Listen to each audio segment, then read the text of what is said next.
Standing on the state podium and earning all-state status in any capacity is a dream come true for athletes, whether it be finishing in the top 30 places for cross country or first through eighth in an event in track and field. Today's guest has the unique perspective of winning not one, but two state titles. Hello, and welcome to episode number 4 of the Blue Water Running Podcast. I'm your host, Maren, and this podcast features and celebrates the accomplishments of high school and collegiate cross-country and track athletes from the Blue Water area of Michigan. On this episode, we will be talking with Tyler Lenn, a senior at Marine City Cardinal Mooney High School. Tyler is an accomplished distance runner with a very broad range, winning both the Division IV 1,600-meter title in 4:14 last June and the D4 cross-country state finals last November at MIS. He has personal bests so far of 1:57 in the 800, 9:17 in the 3,200, and was regional champion in all 3 events last track season, along with winning the 4x800-meter relay, which made him 4 for 4 in regional competition. He also won the Blue Water Meet of Champions in both the 800 and 1,600, and he can even drop a 51-second 400, winning last year's Catholic High School League Cardinal Division Championships in that event. Today, we'll get to hear Tyler reflect upon his training, racing, and running experiences and how they've shaped him as a person, along with get to know him personally as a Blue Water area athlete. Welcome to the Blue Water Running Podcast, Tyler, and thanks for joining me. Of course. Thank you for having me. Absolutely. I'm excited to talk to you today and get a feel for how this season is going, some of your thoughts and emotions from last year, and what you're looking forward to in the future. Definitely. There's plenty to be said about that. So Yes, I think so. Well, my first question for you is just to give us a little background on how you got involved in cross country and track and field, and approximately how many years you've been participating. So I started running cross country track in my 6th grade year of middle school. It's kind of a funny story. I liked talking about it. I was running around outside at recess as middle school Tyler would do. And my best friend at the time was like, you know what, you're fast. And I just transferred into St. Augustine, which is where I went to middle school. And he's like, you're fast. You know, you should run cross country. I run it. And we had another friend, Derek, and he's like, Derek runs it. He's like, you should do it. Just come out and join us. Practices are after school. So it was almost as if he was put up to recruiting me for the cross country team because he had all his facts down. And so I show up to a practice, enjoyed it, had a lot of fun with them. And following that, I was runner-up in all 4 races of my 6th grade year. And from that, I was able to meet most of my current teammates who attend Cardinal Mooney with me. I met the Zamet family, met the Blakeleys, former alumni of Cardinal Mooney's. So I met some couple families, couple different guys, started to enjoy running my 6th grade track season. I actually ran every single event at those races, all the way from the 100 to the mile, with very little rest. So in that scenario, that was kind of where I learned that I had a potential in running competitively. So my 7th grade year, I started running a little bit more, nothing crazy. I wasn't even tracking my mileage yet, but I go out on weekends and make sure I was getting a jog in here or there, and ended up winning the cross country season my 7th grade year and the 4 races that we would run as if I carry at school. 7th grade year, once again, hold my stunt of running every event. And unfortunately, 8th grade year would have been COVID year. So cross country, we only had 3 meets that year and then didn't end up having a track season. But that's how I got involved in running. It was just that simple teased by my one friend who was like, why don't you come out and join us? I had no reason not to, and here I am. Yeah, it sounds like a very providential intervention that this friend mentioned to you. Hey, you might be good. Yeah, we still kind of talk about it. Yeah, it turns out he was quite right. Mm-hmm. Well, let's jump into this season and then we'll go back and talk a little bit about seasons past and some things leading up to this season. But what are right now your big goals for your last senior year season? And what are you kind of thinking you're hoping to achieve in 2024 and even beyond if you want to talk about college and what are on your sights as you graduate? No, absolutely. And this is not a question I shy away from. So definitely the goal from this season, coming back around for cross country, prior to having an amazing junior track season, uh, I got everything I could have hoped for there. So my main goal is just be healthy for the state final. That's kind of been my struggle, at least in cross country season and then senior year and cross country season more towards the end of my junior year as well with that ankle sprain, aka ankle fracture. Um, so kind of just being careful. My training has changed pretty significantly, and I'm kind of adapting to that still, but seems to be trending in the right direction. I want to be able to train at an intense level and perform for my team, and obviously defend the 1600 state title for Division 4. But also, no one should be surprised if I try and branch out and expand into a couple other of the events. Well, you mentioned your struggle with the injury cycle a little bit, and many runners face that very same obstacle. And I know you've also worked through some frustrations and setbacks in your running career. So, what would you say has been the most challenging for you as you've had to work to stay healthy? And what is some advice or maybe some insight you'd give another runner who might be struggling with that very same thing as we speak, and how to keep your approach and attitude positive? Well, for me, I'd say it's the smaller setbacks that tend to kind of nag at me a little bit more. It's difficult to go through those little nagging injuries, like maybe some ankle pain here or there, or an Achilles flare up, something like that. Even some soreness too from my strained calves from cross country season. That was really nagging me around that time.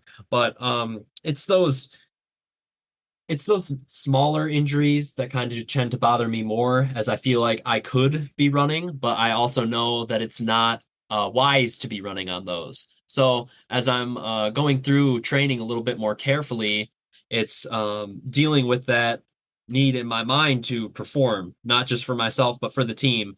And I'm I'm my biggest hater.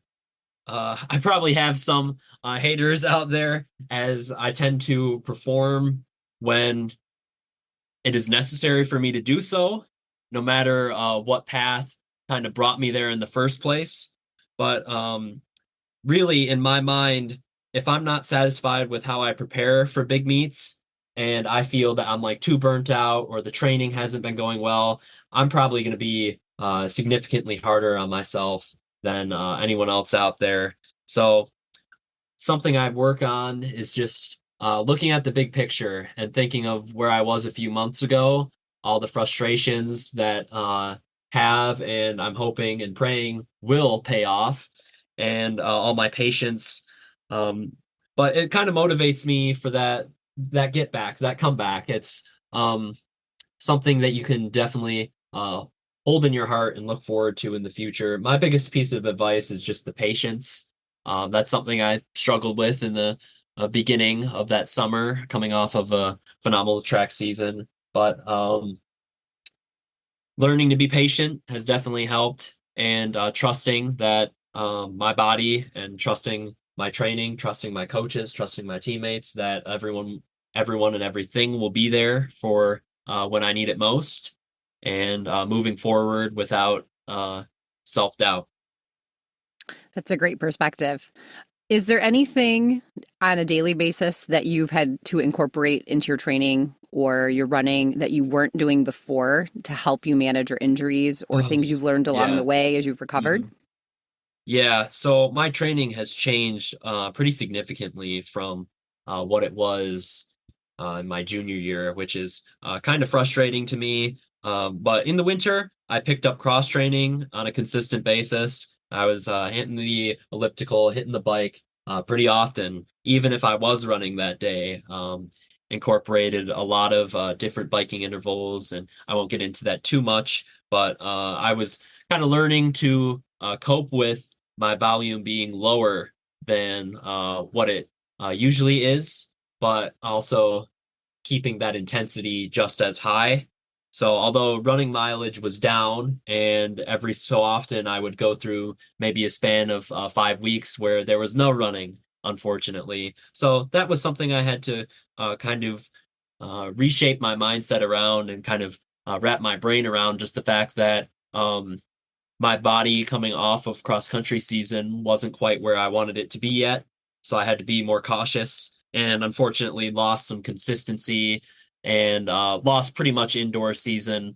But I feel like that is the right decision for where I'm trending now. I think that was smart to just pull the plug uh, when I felt like I needed to, and kind of focus on regrouping, getting back with just some strengthening and physical therapy related things, and hoping and putting all my energy forth for outdoors.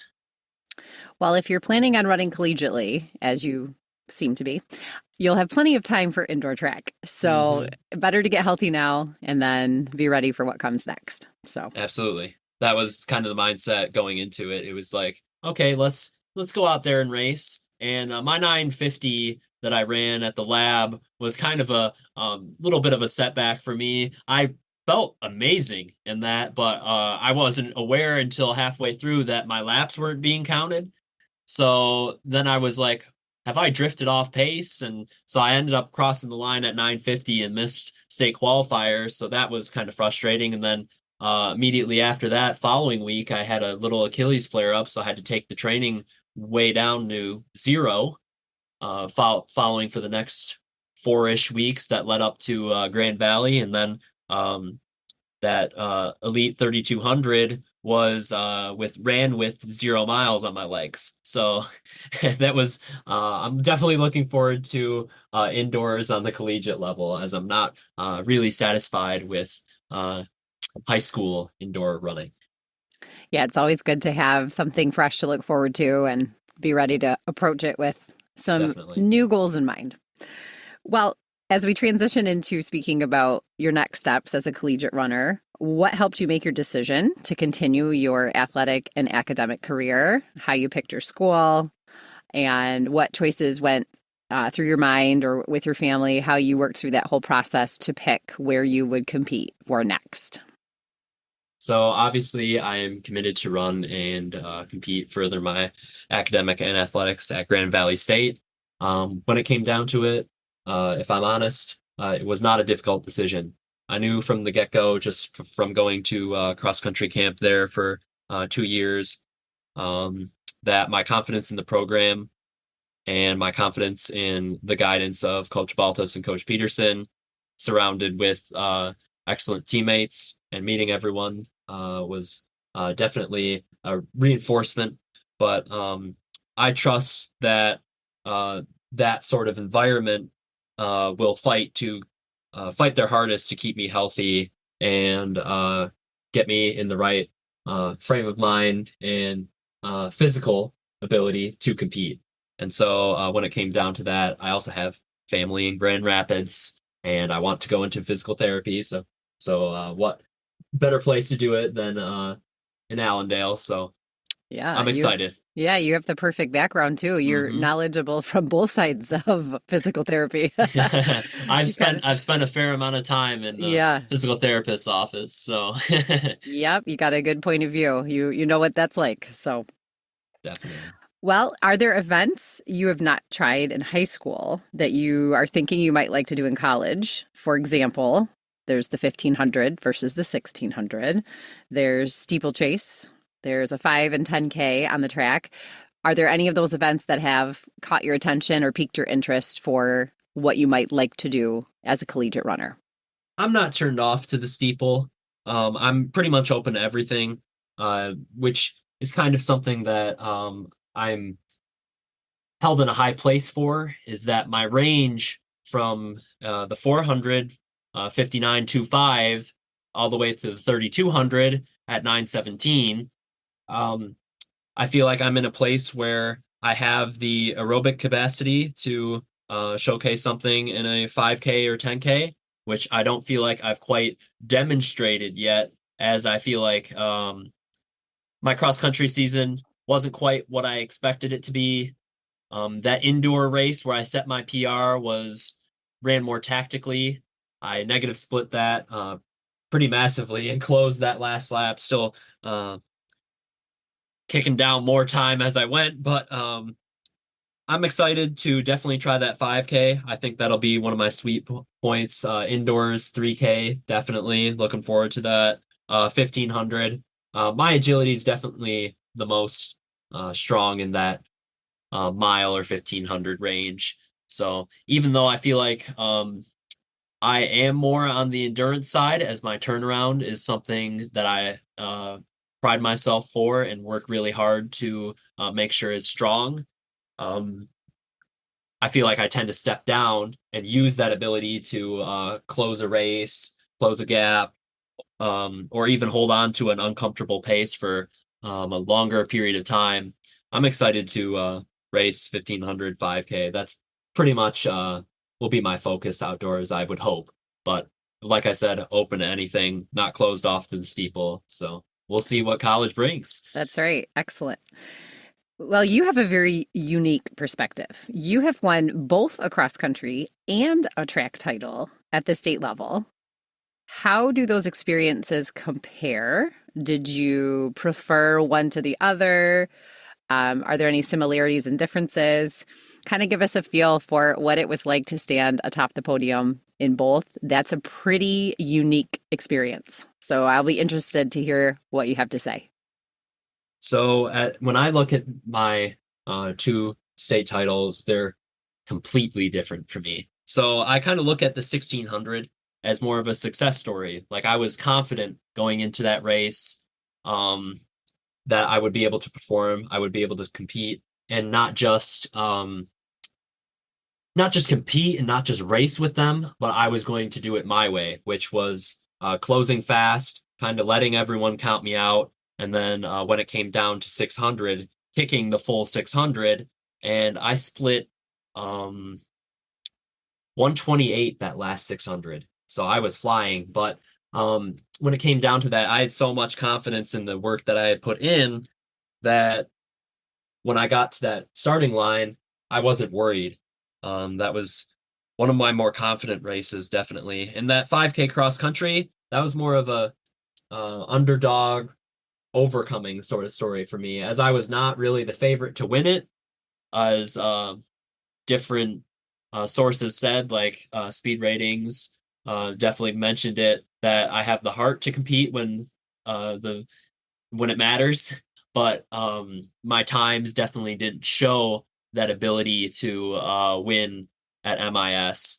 But when it came down to that last kilometer, I found myself once again in a similar situation that I was in that 1600, where I felt like I was in the right spot, and the only person who could have closed out that race in the way we did it was me, as we were kind of more looming around that 16:15 pace, 16:20 average, and I kind of threw down the hammer for that last kilometer. So it's different for me, but I wouldn't say I prefer one to the other. I guess if I had to choose, it would probably be that 1600, just because I remember waking up every morning and just telling myself that that was the goal. That was the one goal, and anything else that came with that season was just the cherry on top. But that whole focus was that 1600. Well, you have a pretty amazing resume. I'm not sure many runners can put cross country state champ and track and field state champ on their resume. So that's Well, very I'm impressive. blessed. So Yes, absolutely. Well, with the assumption that both of those state titles are some of your best running memories, what is another best moment or memory that you have from all of your years of athletics? This one's actually easy for me. I still get chills. I get emotional when I talk about it. So, um, my sophomore year, um, I had a training partner. His name is Matthew Zama. I attribute most of my success to Matthew and just all the time that he and I put together training. He like really opened my eyes to the fact that I could compete at a higher level. And being my training partner for so long, along with his brother Isaac, they kind of dragged me to different heights. But I remember a breakthrough race that he and I both had. We broke our school record, which at the time was 4:45 by someone we knew and someone we looked up to. So we had always kind of set the goal between the two of us that we were going to take his mile record. And I remember the race, we did it.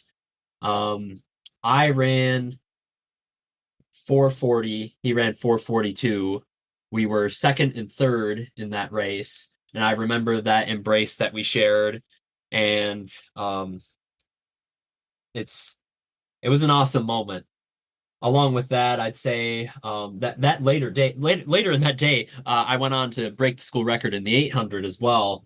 I believe I ran like 207 or something, and the previous record was 208. But I was ecstatic for that at that time. Sophomore Tyler just kind of turning a corner after what I considered a rougher cross country season and a rougher end for Matt's cross country season as well. He was not satisfied with his performance at state, which kind of fueled us both to perform the way we did my sophomore and his junior year.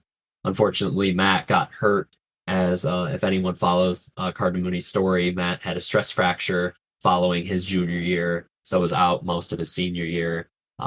Made the return for cross country and was not able to return for track, which was a bummer for me as most of my winter training leading up to my junior track season was done completely on my own.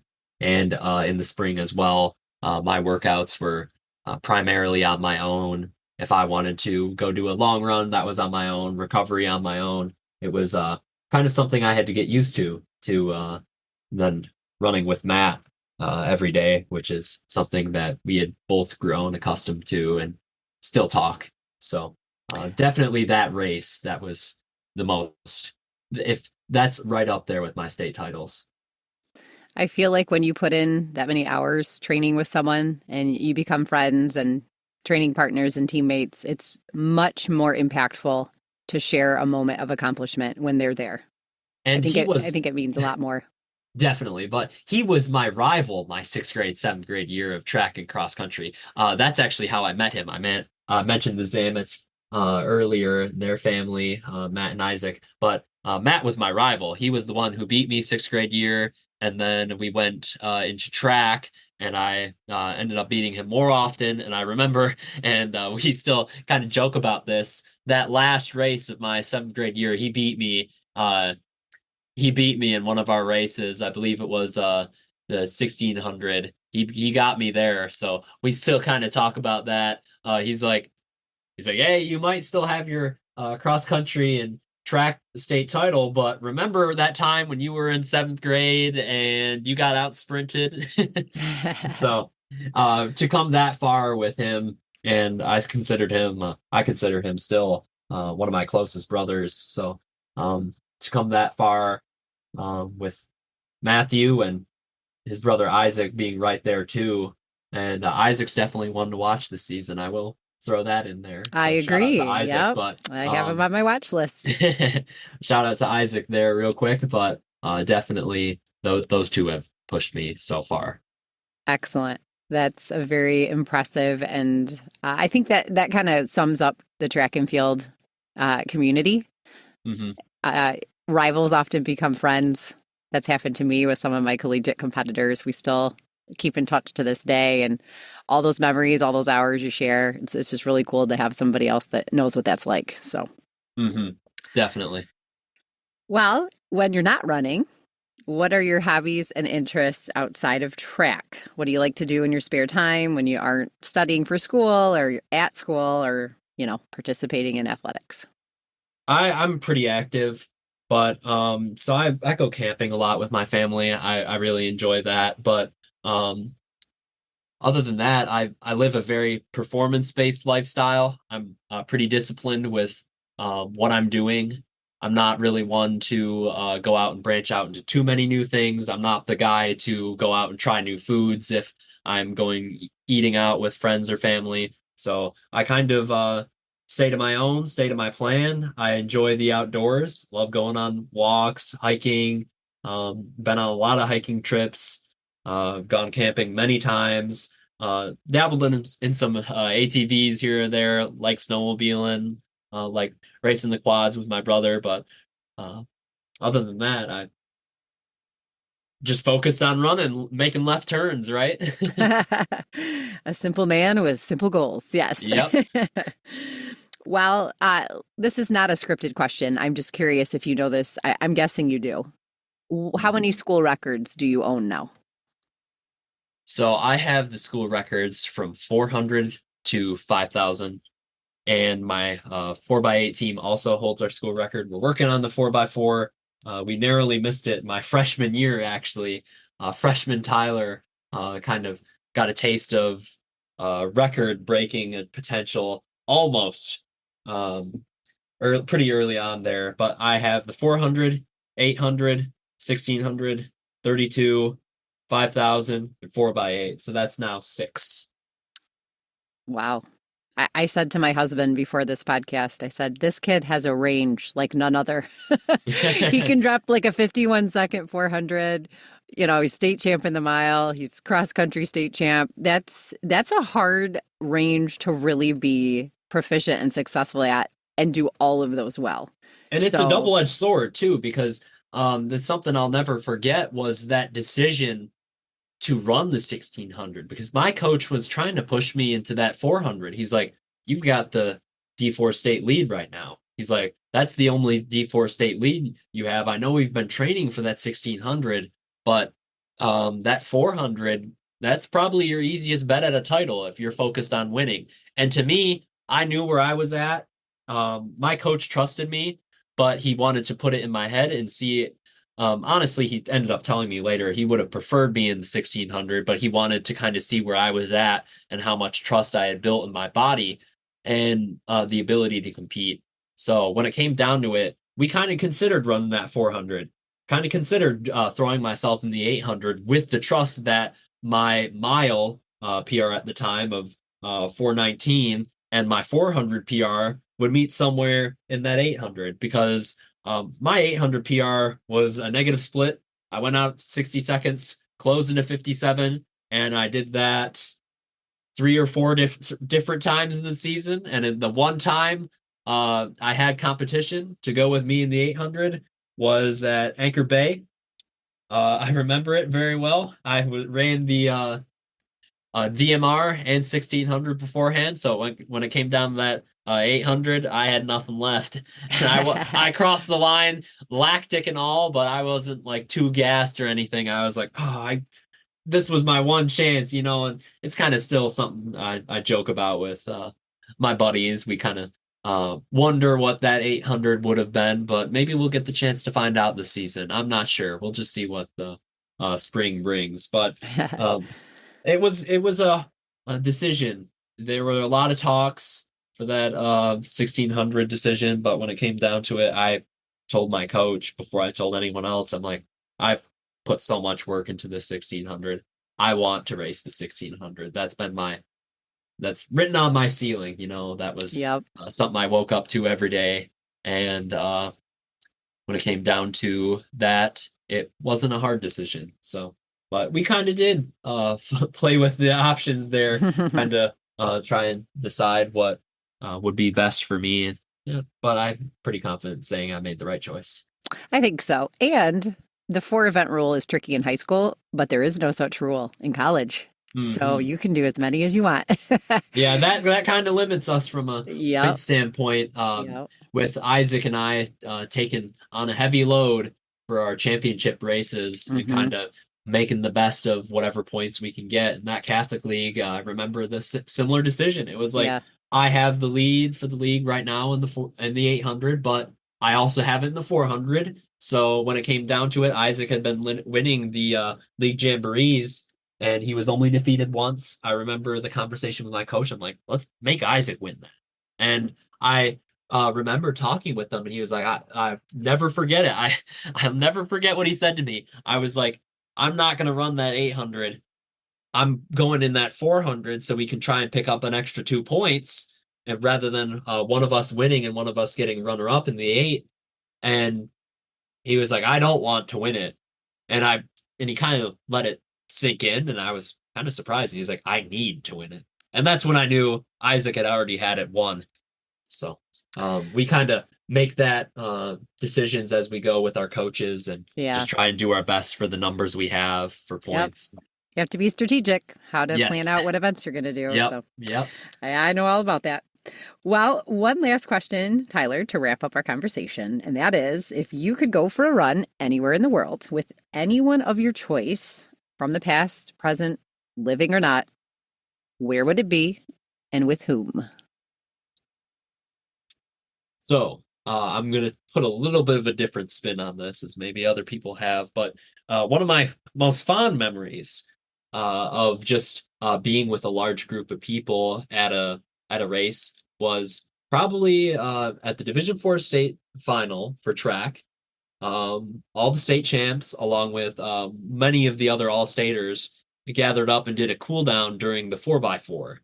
And if you look back at the recording of the race, you can see maybe 30 guys all clustered, just running in circles, jogging in circles on the turf. And it's funny because as more people would notice that we were doing that, the bigger the group would get. So we had a huge group out there at the end. And I just when I look back at that, just lining up with the competitors who I don't really see often, and just jogging it out, talking, receiving compliments, but also giving compliments. And we were talking about some of the rising stars, some of the freshmen popping off. Shout out to Merrick with that. He was talked about a lot. He was there. I'd say we got to have that D4 Champions cool down, but let's put it on a nice dirt trail in the mountains somewhere. Yeah, I love running out in the outdoors. I love running in trails. That would be a fond memory for sure. That is something that happened as well, similar to that, at the MAC championships here. I remember seeing that. Yeah, yep. They had a bunch of runners just jump together, and it kind of absorbed people as they went past and pulled them in, and it became this fun thing that they were all jumping into. And that, once again, just shows the camaraderie of our sport. It's very inclusive and welcoming and fun, and people just want everyone else to enjoy that feeling as well. Didn't matter how fast you were on the cool down, just come in and join and have fun. So yeah, I love that. Well, Tyler, it has been amazing to talk to you. You're very well spoken. You've got a lot of big dreams. You've got a lot of great perspective. I have no doubt that big things are going to happen for you this season. You put in the work. You've got the right attitude. This has been super helpful for many of our listeners regarding just how to approach their training and their focus on races and having the right mindset. So thank you once again for joining me on the Blue Water Running Podcast, and I wish you the best this season and beyond. Thank you. Thank you for having me once again. Once again, thank you so much for tuning in to today's Blue Water Running Podcast. Can't wait to feature more cross-country and track and field athletes from the Blue Water area, so stay tuned because it might just be you. If you enjoyed today's podcast, please share and subscribe. If you have an idea for a great topic or guest that you would like to hear about, feel free to contact me through the website links or show notes. You can follow Blue Water Running on Instagram, X, TikTok, Facebook, and YouTube.